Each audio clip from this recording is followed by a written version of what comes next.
I woke up to the sound of beeping machines, the sterile scent of disinfectant, and a headache that felt like a hammer was driving nails into my skull. My eyes fluttered open, and the brightness of the room made me squint.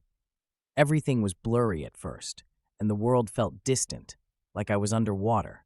I tried to sit up, but my body resisted. Pain shot through me, and I groaned. Where was I? I blinked, focusing on the white walls, the hospital bed beneath me, the IV drip connected to my arm. A hospital. That much was obvious. But why was I here? A voice called out to me. David? David, are you awake? I turned my head slowly. A woman stood at my bedside, her face strained with worry. Her dark hair was pulled back in a loose ponytail, and her eyes were puffy like she hadn't slept in days. There was something familiar about her, something comforting, but I couldn't place her name. Rachel, she said softly, as if reading my mind. I'm your wife. Do you remember? My wife? I stared at her, searching my mind for any sign of recognition.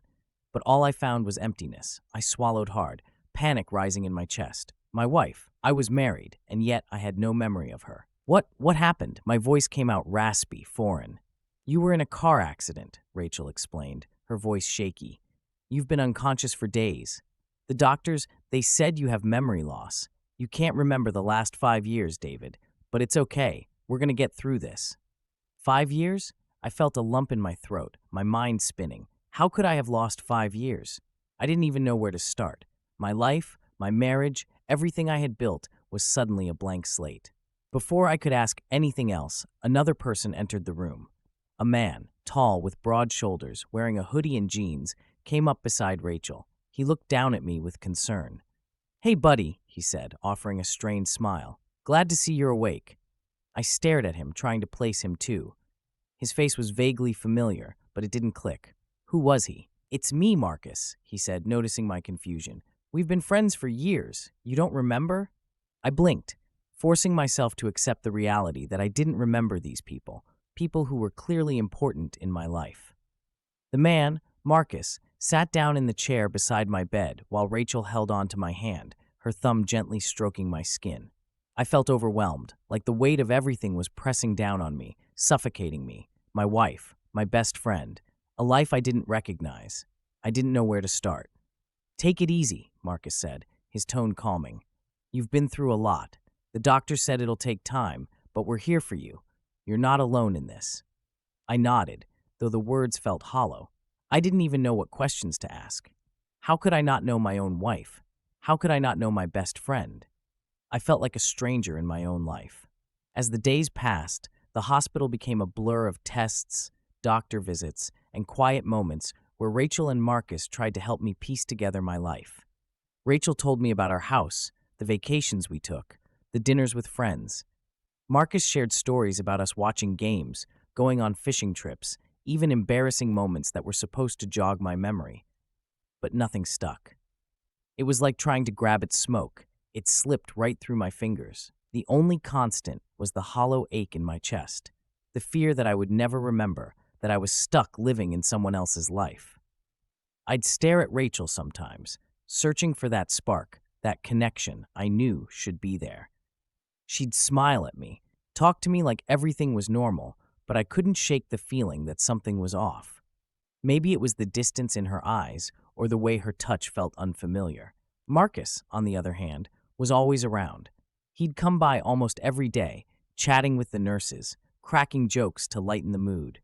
He was the kind of guy who could make anyone feel comfortable, and I was grateful for his presence, even if I didn't fully trust the bond we were supposed to have. He felt like an anchor, someone to keep me grounded when the rest of my world felt like it was floating away. But as I lay there in that hospital bed, staring up at the ceiling late at night, doubts began to creep in. Why did this feel wrong? Why, in this blank space where my memory should be, did I feel like there was something missing? Something no one was telling me? The therapy sessions started not long after. They said it would help, talking through my feelings, trying to trigger my memories. I sat across from Dr. Warren, an older woman with glasses and a kind smile, and tried to answer her questions, but every time we got close to something, my mind would blank out. Every time I thought I was making progress, the walls in my brain closed in again. Your memories might come back slowly, in fragments, Dr. Warren explained during one of the sessions. It's important not to force it. Let them come naturally. I nodded, though it frustrated me. How could I move forward if I didn't even know who I was? How could I rebuild my life if I didn't remember it? Rachel was patient. I'll give her that. She never pushed me, never got angry when I couldn't remember the little details of our life together. But there was a distance between us, like an invisible wall. I tried to ignore it at first, telling myself that it was just the accident, that I would eventually remember and things would go back to normal. But that wall didn't go away. In fact, it seemed to get stronger every day. Then there was Marcus. He was always around, always eager to help, but sometimes I caught a strange look in his eyes, something I couldn't quite place. It wasn't just concern. It was something deeper, something that made my gut twist uncomfortably. I couldn't shake the feeling that there was more going on than I knew, but I had no proof, nothing concrete to go on. Weeks passed, and I was finally discharged from the hospital. Rachel and Marcus helped me move back home, and for a while, things seemed okay. I was trying to adjust, trying to learn how to live with this fractured version of my life. But that nagging feeling, that sense that something was wrong, never left me. One evening, after Rachel had gone to bed, I found myself in the kitchen, staring at the family photos on the fridge. Pictures of Rachel and me smiling on vacation, at a wedding, at a Christmas party. All these moments I didn't remember. I ran my hand over one of the photos, trying to summon the memory, trying to force myself to feel something. As I stared at the images, a sudden thought crossed my mind. What if I never got my memories back? What if this was it? What if I was doomed to live in this half-life, always wondering, always searching? I heard footsteps behind me and turned to see Marcus standing in the doorway, holding a beer. He gave me that easy smile, the one he always used when he was trying to lighten the mood. "Can't sleep?" he asked, taking a sip of his drink. "Yeah," I muttered, turning back to the photos. "Just thinking." He walked over and stood next to me, looking at the same photos. "You'll get there, man," he said. "It'll come back eventually." But I wasn't so sure. There was a nagging doubt in the back of my mind, a feeling that maybe I didn't want to remember. Maybe there were things better left forgotten. As the weeks went by, I tried to settle back into some version of a normal life, but nothing felt right. Rachel was kind and supportive, always checking in on me, but I could sense that she was holding something back. It was like she was walking on eggshells around me, careful not to say the wrong thing, careful not to push me too hard. I appreciated her patience, but it only made me more suspicious. Why wasn't she being real with me? Why did everything feel so distant, so forced? Every time I asked her about our life before the accident, she'd give me the same surface-level answers. We'd been happy. We'd gone on vacations. We had a great group of friends. She didn't talk about arguments or rough patches or anything that might suggest our marriage had been anything less than perfect. But I knew that wasn't true. No marriage was perfect. There had to be more, but she wasn't telling me. One night, I asked her about the argument I'd remembered in therapy, the one where she said she didn't love me anymore. Rachel froze, her eyes widening for a fraction of a second before she quickly regained her composure. "I don't know what you're talking about," she said, her voice too calm, too controlled. "Maybe it was a dream." "It didn't feel like a dream," I replied, watching her closely. It felt real. "David, you've been through a lot," she said, gently placing her hand on mine. "Your mind is playing tricks on you. We've always loved each other, even through the tough times." Her words sounded rehearsed, like she'd been preparing for this moment. I wanted to believe her, but the doubt in my gut wouldn't go away. Something wasn't right. Marcus, on the other hand, was always around, offering his easygoing support, but even his presence was starting to feel suffocating. He'd drop by unannounced, bringing beer or takeout, eager to hang out like we were the best of friends. It was nice to have someone to talk to, especially when Rachel was busy, but sometimes I wondered if he was a little too eager. "How's it going with Rachel?" Marcus asked one afternoon while we sat on the back porch, beers in hand. "It's fine," I said, though it didn't feel fine. "She's been patient, but something feels off, you know?" Marcus raised an eyebrow. "Off how?" I shrugged, taking a swig of my beer. "I don't know. She seems distant sometimes, like she's holding something back." Marcus looked thoughtful for a moment, then shrugged. She's probably just stressed. You know, with everything that's happened, women get weird when they're under pressure. I frowned. His comment didn't sit well with me. It's more than that. I feel like there's something she's not telling me. Maybe you're overthinking it, Marcus said, leaning back in his chair. You've been through hell, man. Your mind's all over the place. Give it time.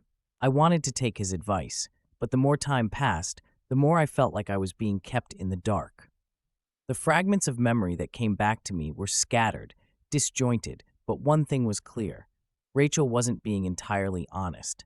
A few nights later, I found myself awake in the middle of the night, staring at the ceiling while Rachel slept beside me. My mind was racing, filled with questions I didn't know how to answer.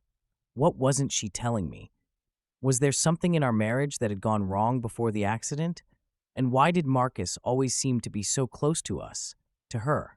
Unable to shake the uneasy feeling, I quietly slipped out of bed and went downstairs. I needed to clear my head, to think. The house was dark, the only light coming from the faint glow of the moon through the kitchen window. I sat at the table, running my hands through my hair, trying to make sense of everything. That's when I heard it. A soft, buzzing sound from Rachel's phone, left on the kitchen counter. I glanced at the screen, my heart skipping a beat when I saw Marcus's name. Why was he texting her so late? I hesitated, guilt gnawing at me for even considering it, but curiosity got the better of me. I unlocked her phone. Her password had been easy to guess, our wedding anniversary, and opened the message. You up? I miss you. My heart pounded in my chest as I stared at the message, my mind reeling. What the hell was this? Why was Marcus texting her like this? I scrolled up, scanning through their conversation, and my stomach dropped. The messages were frequent, flirty. There were jokes, inside comments, things I didn't understand, but that clearly showed a level of intimacy between them. One message from a few days ago caught my eye. Can't wait to see you tomorrow. Same time? My hands shook as I put the phone down. My breath came in shallow, panicked gasps. Rachel and Marcus. It was them. There was something going on between them, something that had started long before I even woke up in that hospital bed. I didn't want to believe it, but the evidence was right there in front of me. The late-night messages, the familiarity, the secrecy. I felt like a fool, like the last one to know about a secret that everyone else was in on. My best friend, my wife. How long had it been going on? Was it before the accident? Had that been the reason for the distance between us? I couldn't confront her now, not like this. I wasn't even sure what I would say. I needed more. I needed to know how deep this went before I did anything. The next day, I acted like everything was normal. I went through the motions, trying to pretend like nothing had changed, but inside, I was unraveling. Every time Rachel smiled at me, every time Marcus dropped by, it took everything in me not to scream at them. But I needed more. I needed proof. That evening, after Rachel went to bed early, claiming she had a headache, I told her I was going for a drive to clear my head. She didn't argue, just gave me a tired smile and told me to be careful. Instead of driving aimlessly, though, I parked a block away from our house and waited. Sure enough, about an hour later, I saw Marcus's car pull up in front of our house. My hands gripped the steering wheel as I watched him walk up to the front door, glancing around nervously before letting himself in with a key. A key. He had a key to our house. The anger surged in me like a tidal wave, but I forced myself to stay put, to watch. After all, I needed to know exactly what was going on. Confronting them now, without knowing the full truth, wouldn't do me any good.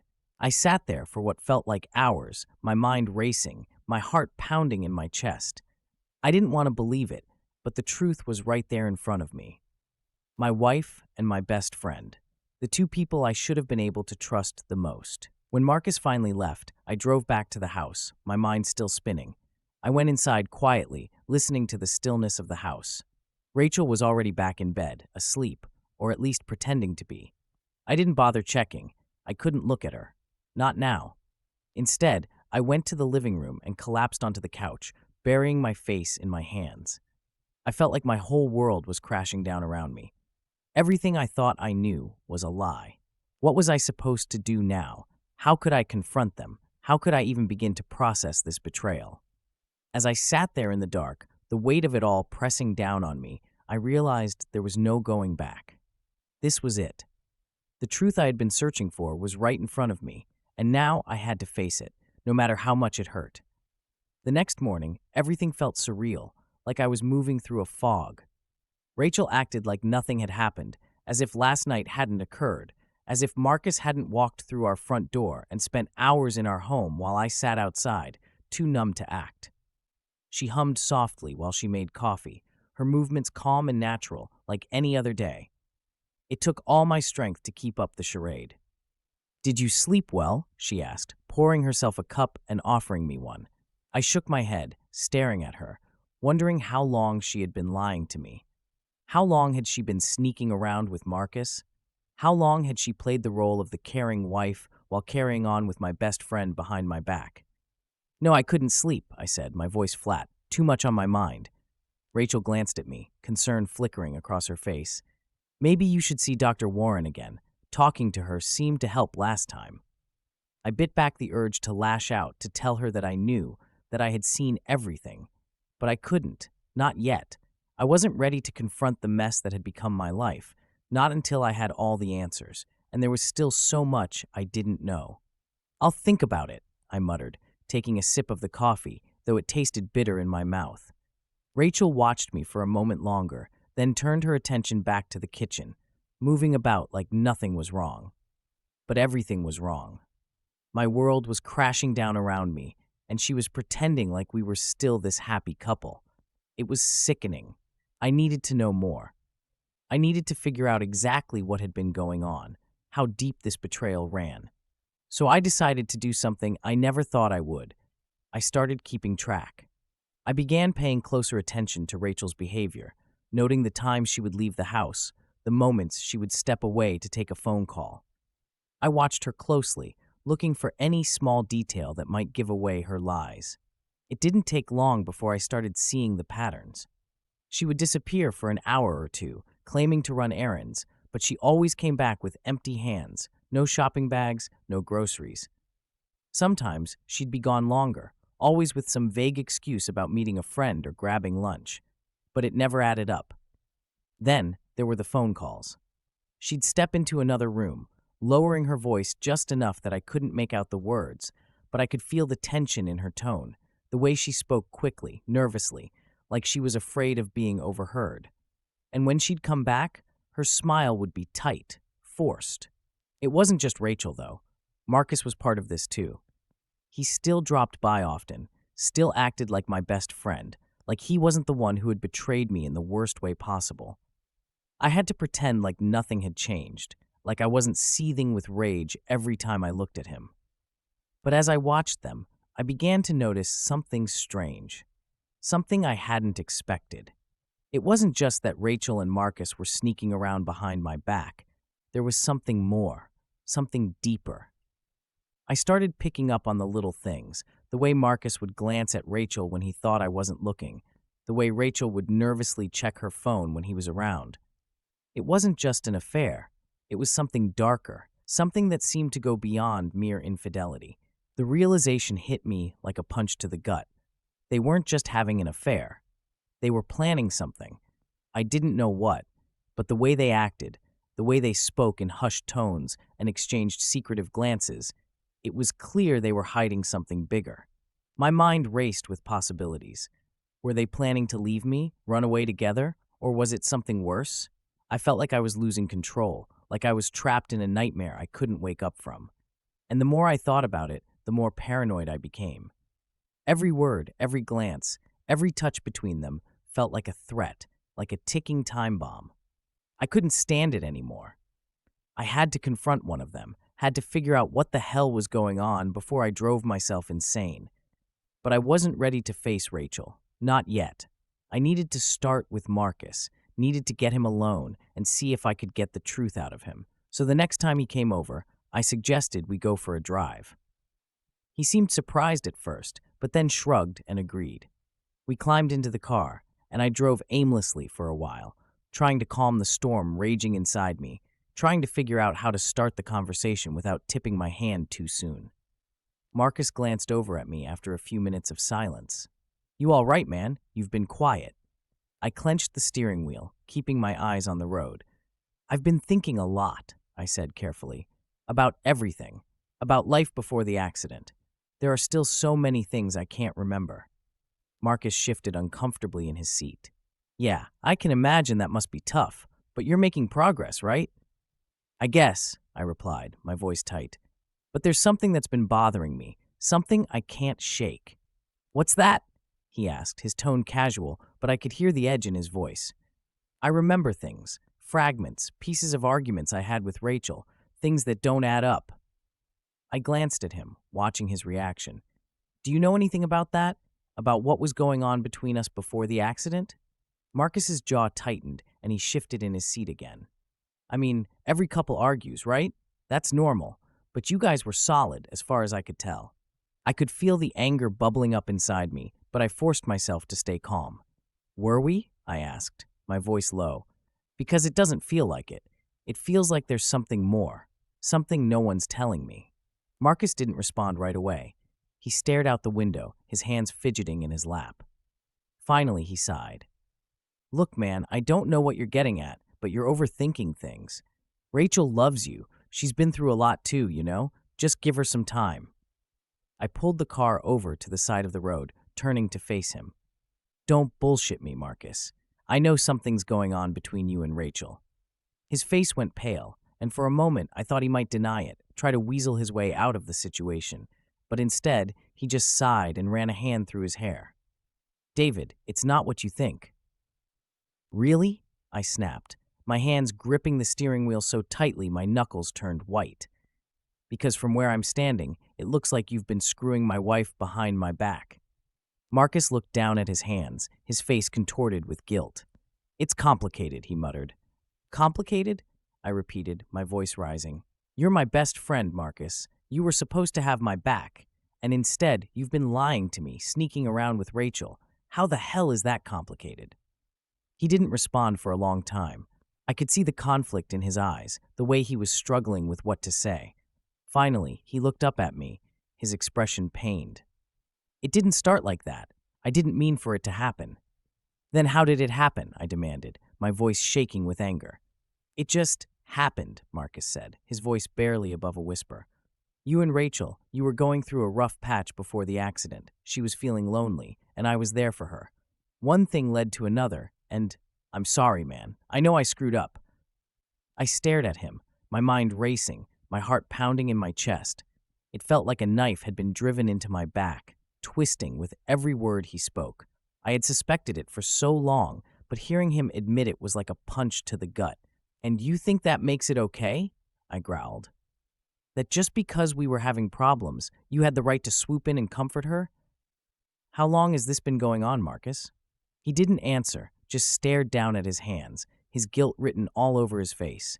How long? I repeated, my voice shaking with rage. Before the accident, he finally muttered. A few months before. A cold chill ran down my spine. So it hadn't just been after I lost my memory. They had been together before. The accident hadn't changed anything. It had only made it easier for them to keep their secret. I couldn't stay there any longer. I had to get out of the car before I did something I'd regret. Without saying another word, I slammed the car into gear and sped off, leaving Marcus in the dust. I drove in silence, my knuckles white against the steering wheel, the world outside passing in a blur. The rage boiling inside me felt like it would explode at any second, but I couldn't let it out. Not yet.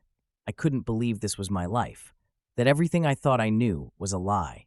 My best friend, my wife. They had been carrying on behind my back, and I had been completely in the dark. Before the accident, that's what Marcus said. It had started before I lost my memory. I replayed his words over and over in my head, each time feeling the knife twist deeper. How long had it been? How many times had they met up? Had they laughed at my expense? Had they lied to my face? The thought made me sick to my stomach.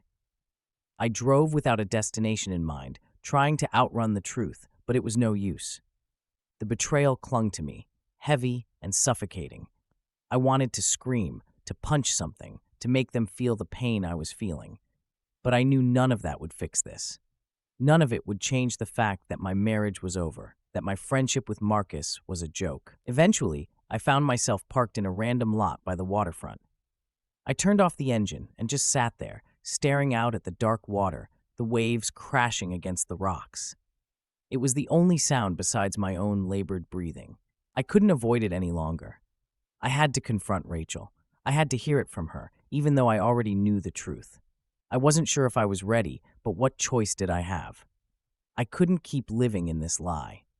It was time to face the reality of my life, no matter how painful it was. After what felt like hours of sitting there, I finally turned the car around and headed home. My mind was still racing, my emotions a tangled mess of anger, hurt, and betrayal. I didn't know what I was going to say to her. I didn't even know if I could look at her without breaking down. But I had to. This had to end. When I pulled into the driveway, the house was dark. Rachel must have already gone to bed. I sat in the car for a few more minutes, trying to gather the courage to go inside. Finally, I took a deep breath and opened the door, stepping out into the cool night air. The house felt eerily quiet as I walked inside. I closed the door behind me softly, almost as if I didn't want to disturb the silence. But I wasn't here to tiptoe around anymore. I was done with the lies. I made my way upstairs, my heart pounding with every step. I could hear the soft sounds of Rachel's breathing as I approached the bedroom. She was asleep, lying peacefully under the covers, as if she didn't have a care in the world.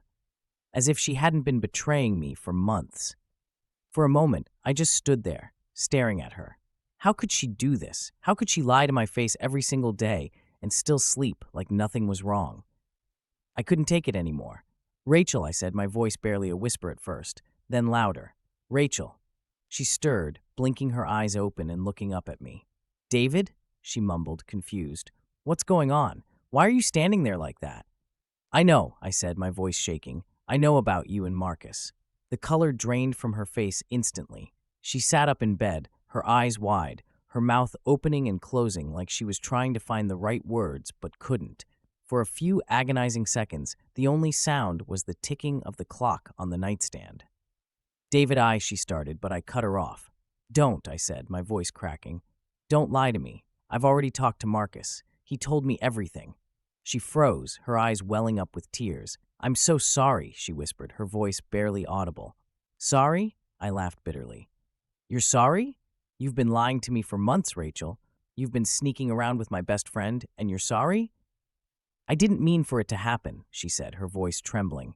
"I swear, David, it just happened. We were going through a rough patch and I was lonely and—" "Don't," I said again, my anger rising. "Don't try to justify this. Don't try to make it sound like it was just some mistake. You've been doing this behind my back for months. Do you have any idea how that feels? Do you have any idea what it's like to wake up one day and realize that your entire life is a lie?" She was crying now, tears streaming down her face. "I know I hurt you," she sobbed. "I know I made a terrible mistake. But I love you, David. I do. It's complicated." "Complicated?" I repeated, shaking my head in disbelief. "That's the same thing Marcus said, like that somehow makes it okay." "I didn't want to hurt you," she said, wiping at her tears. "I didn't know how to end it. And then the accident happened, and I thought maybe we could start over." I stared at her, my heart pounding in my chest. "Start over?" I echoed. "You thought we could just start over like nothing happened, like you hadn't been sleeping with Marcus behind my back. How could you possibly think that was going to work?" "I thought," she paused, her voice breaking. "I don't know what I thought. I just didn't want to lose you." "But you did lose me," I said, my voice cold. "You lost me the moment you decided to betray me." Rachel was sobbing now, her face buried in her hands. I wanted to feel something, anger, rage, even pity, but all I felt was empty, hollow, like I had been stripped of everything that made me who I was. "I don't know what to say," she whispered through her tears. "I know I don't deserve your forgiveness, but please, I love you. I don't want to lose you." I stared at her for a long moment, my mind spinning. Part of me wanted to forgive her, to try to make sense of everything, but I couldn't. I couldn't pretend like this was something we could just fix. The trust was gone. The love, the connection we once had, it had been poisoned by her betrayal. "I need to think," I said finally, my voice hollow. "I need to figure out what comes next." Rachel didn't say anything. She just nodded, her face streaked with tears. I turned and left the room, closing the door softly behind me. I didn't know where to go, what to do. My mind was a mess of emotions I couldn't even begin to sort out. I felt like I was drowning, like I was trapped in a nightmare I couldn't escape. I wandered through the house in a daze, ending up in the living room, collapsing onto the couch. I stared at the ceiling, the weight of everything pressing down on me. My marriage was over. My friendship with Marcus was over. My entire life had fallen apart in the span of a few days.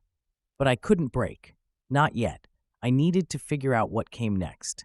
I needed to decide how to move forward, even though it felt like there was no path left for me. Eventually, exhaustion took over, and I drifted off to sleep, my mind still spinning with the weight of everything that had happened. But even in sleep, there was no escape. The betrayal followed me, haunting me in my dreams. When I woke the next morning, the house was eerily quiet. Rachel hadn't come downstairs yet, and for a moment, I wondered if she was even still here. Part of me hoped she had left, that she had packed her things and disappeared from my life for good.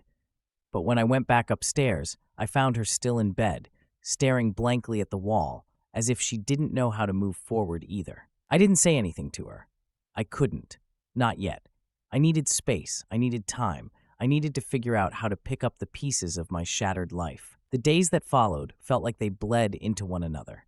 I was moving through a fog, unable to find any real sense of time or direction. Every morning, I woke up feeling the weight of Rachel's betrayal pressing down on my chest like a boulder. Every night, I went to bed with the same ache, the same confusion. And in between, I was just numb. Rachel kept her distance, and I let her. There were no more apologies, no more desperate pleas for forgiveness. She didn't try to reach out to me, and I didn't make any effort to bridge the gap between us. It felt like we were living in two separate worlds now, and honestly, that was how I preferred it. Marcus, though, was a different story. He called a few times, texted even more, but I ignored every single one. Just seeing his name on my phone made my stomach churn. I didn't know what he wanted, more apologies, more excuses, but I didn't care. There was nothing he could say that would fix the gaping hole he'd left in my life. One evening, after yet another day of silence between Rachel and me, I found myself sitting at the kitchen table, staring at the same old photos that had once brought me comfort. Now they just felt like a cruel joke. Pictures of me and Rachel smiling, moments that were supposed to be filled with happiness and love. But looking at them now, all I could see were the lies. How long had she been smiling at me like that, knowing she was betraying me? How many of those moments were built on deceit? I got up abruptly, knocking my chair back in the process. I couldn't look at those photos anymore. I couldn't be in this house anymore. The walls felt like they were closing in, suffocating me. I needed to get out, to clear my head. Grabbing my keys, I left the house without saying a word to Rachel.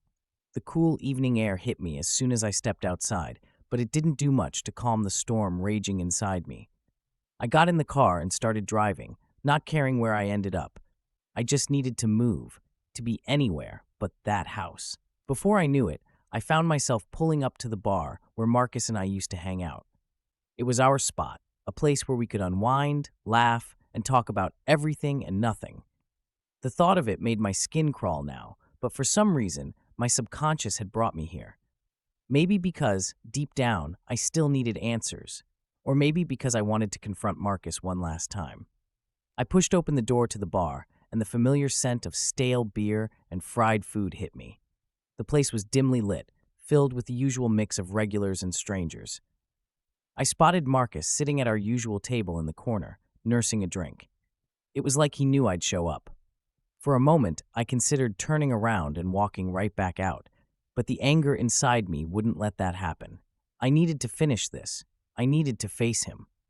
I walked over to the table and sat down across from him without a word.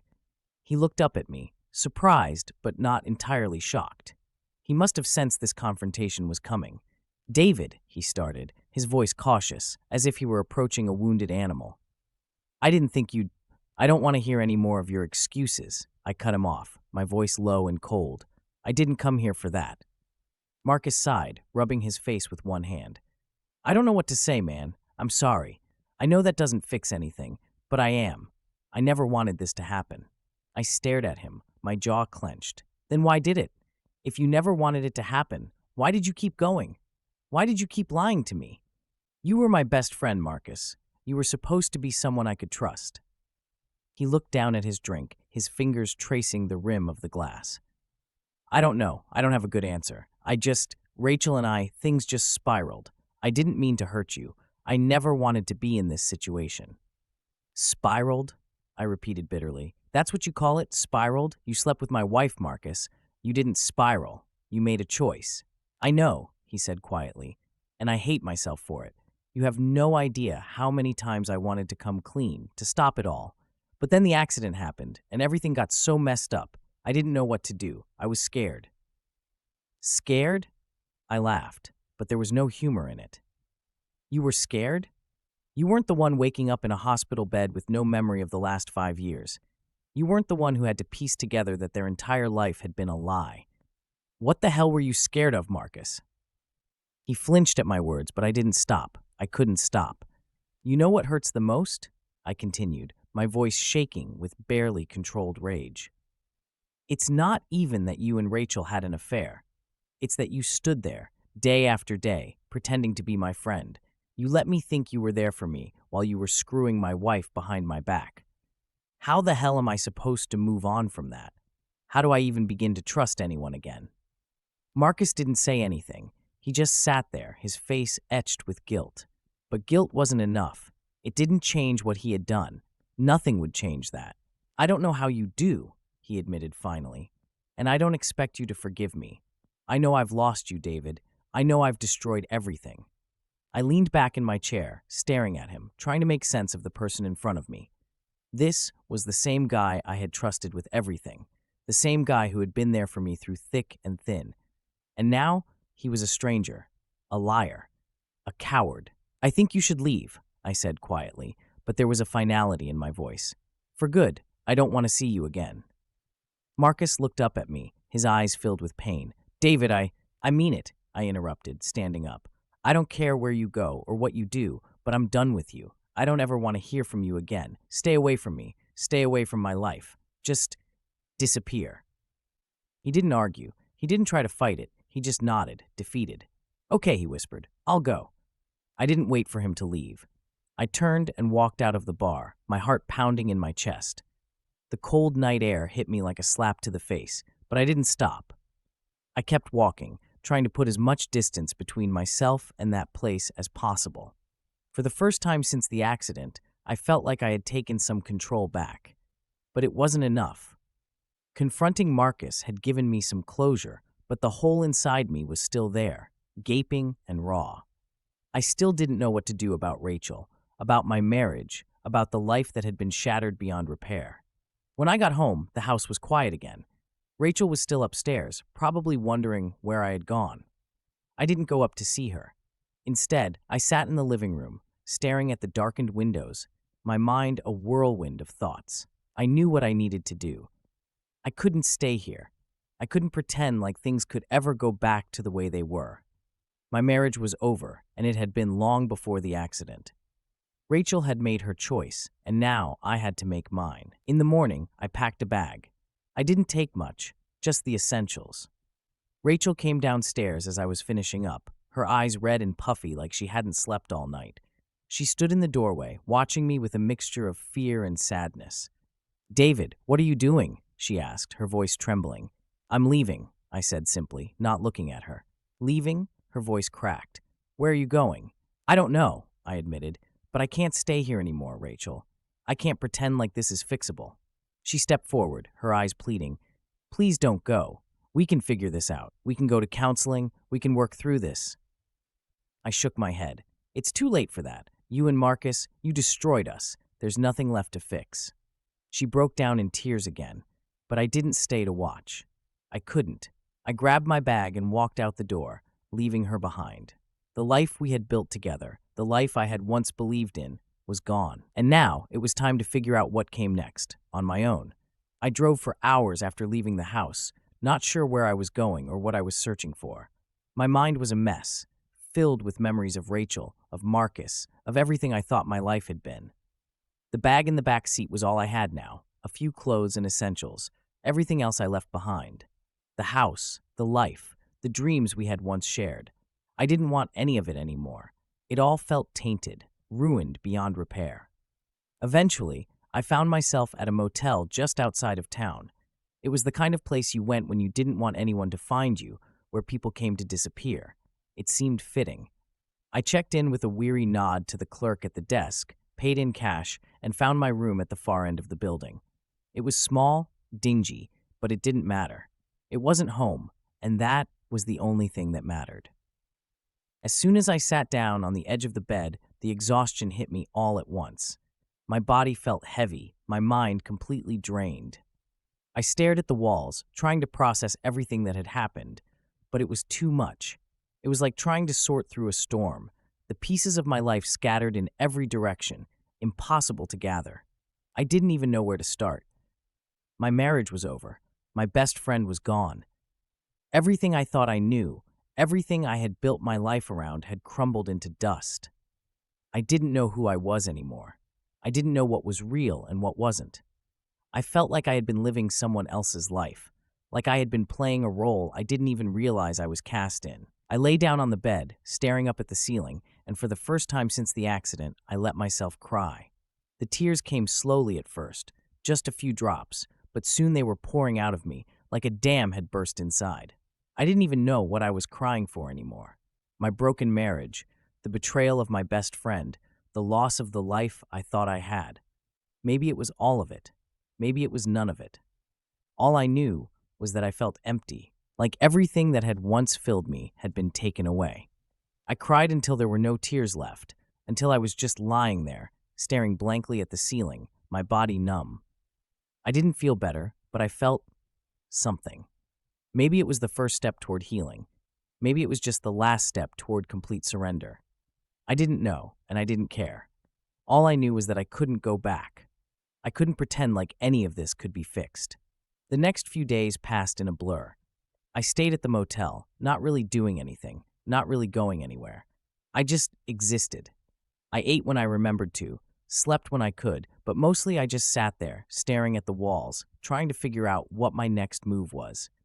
Every time I thought about calling Rachel, about talking things through, something stopped me. There was no going back. I knew that. But I didn't know how to move forward either. On the third day, I got a call from my therapist, Dr. Warren. I had forgotten about my sessions, forgotten about everything, really. When I saw her name pop up on my phone, I almost ignored it. But something made me answer. "David," she said, her voice calm and soothing, like always. "I've been worried about you. You missed your last session."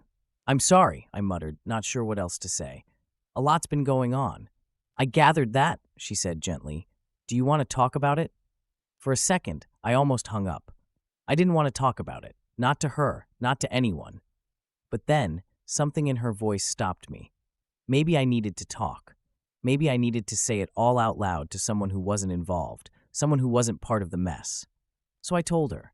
I told her everything, about Rachel, about Marcus, about how I found out, about how my entire life felt like a lie. I didn't hold anything back. I just let it all spill out, not caring how it sounded, not caring if it made any sense. Dr. Warren listened quietly, letting me get it all out before she spoke. "I'm sorry you're going through this," she said after a long pause. "It's a lot to deal with, especially on top of your memory loss. But I want you to know that what you're feeling is normal. It's okay to feel angry, to feel hurt, to feel lost." I closed my eyes, letting her words wash over me. "I just don't know what to do," I admitted. "I don't know how to move on from this. I don't even know where to start."